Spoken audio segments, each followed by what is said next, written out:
Double करने की power को। अब अगर आप 1 रुपए को डबल करना स्टार्ट कर देते हो, यानी कि 1 का 2, 2 का 4, 4 का 8, 8 का 16, और इस तरीके से अगर आप 1 रुपए को डबल करते जाते हो और अगर आप 24 बार 1 रुपए को डबल करते हो, तो आपको क्या लग रहा है क्या अमाउंट आएगा? आपको लग रहा होगा कि यार यही आएगा 2-3 हजार रुपए का। लेकिन जो असली अमाउंट आएगा वो होगा 1 करोड़ 67 लाख रुपए का, यानी कि 1 करोड़ 67 लाख। यानी कि अगर आप 1 रुपए को 24 बार डबल करते हो तो 1 करोड़ 67 लाख रुपए में बदल जाएगा।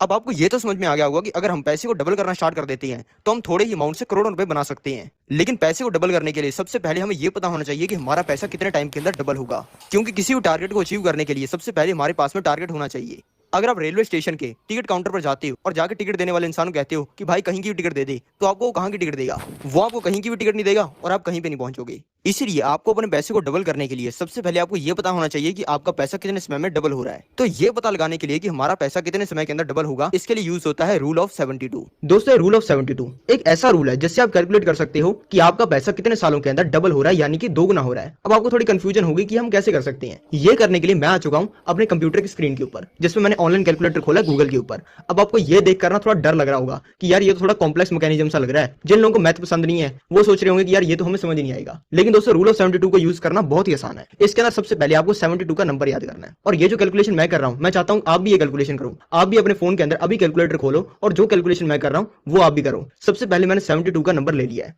और इसको हमें डिवाइड करना है हमारे रेट ऑफ रिटर्न से, यानी कि रिटर्न से, जो कि हमें हर साल मिल रहा है। मान लो आपने कहीं पर इन्वेस्ट किया है जहां पे आपको हर साल रिटर्न मिलता है 15% का, तो सबसे पहले हमें 72 को डिवाइड कर देना है 15 से, और उसके बाद में ये जो नंबर आएगा, अब आपको यार ये तो रैंडम सा नंबर है 4.8, ये है क्या? दोस्तों, इसी नंबर के अंदर सारी कैलकुलेशन छुपी हुई है। ये 4.8 कोई नॉर्मल नंबर नहीं है, ये साल है, यानी कि मोटा मोटा 4.85 होता है, यानी कि 5 साल के अंदर आपका पैसा डबल होगा अगर आपको 15% का रिटर्न मिल रहा है तो। अब आपको ये कंफ्यूजन होगी कि 15% के रिटर्न के ऊपर तो ये फॉर्मूला काम कर गया, लेकिन बाकी रिटर्न के ऊपर काम करेगा या नहीं? तो चलो हम करके ही देख लेते हैं। 72 को हम डिवाइड करते हैं 5% के ईयरली रिटर्न से, यानी कि आपको 5% का ईयरली रिटर्न मिल रहा है, तो इसको डिवाइड करने पर नंबर आता है 14.4 का, यानी कि आपका पैसा मोटे मोटे 14 साल के अंदर दोगुना होगा अगर आपको 5% का रिटर्न मिल रहा है तो। चलो अब एक रियल लाइफ एग्जांपल को ले लेते हैं। ज्यादातर लोग अपना पैसा बैंक एफडी के अंदर रखते हैं, जहां पे उनको हर साल 7 से लेकर 8% का रिटर्न मिलता है। तो चलो 72 के नंबर को डिवाइड कर देते हैं हम 7 के साथ में, तो यहाँ पे नंबर आ चुका है 10.2 का, यानी कि मोटे मोटे 10 साल के अंदर आपका पैसा दोगुना हो जाता है अगर आप बैंक एफडी के अंदर पैसा लगाते हो तो। अब आप में से काफी लोग प्रॉपर्टी के अंदर भी अपना पैसा लगाना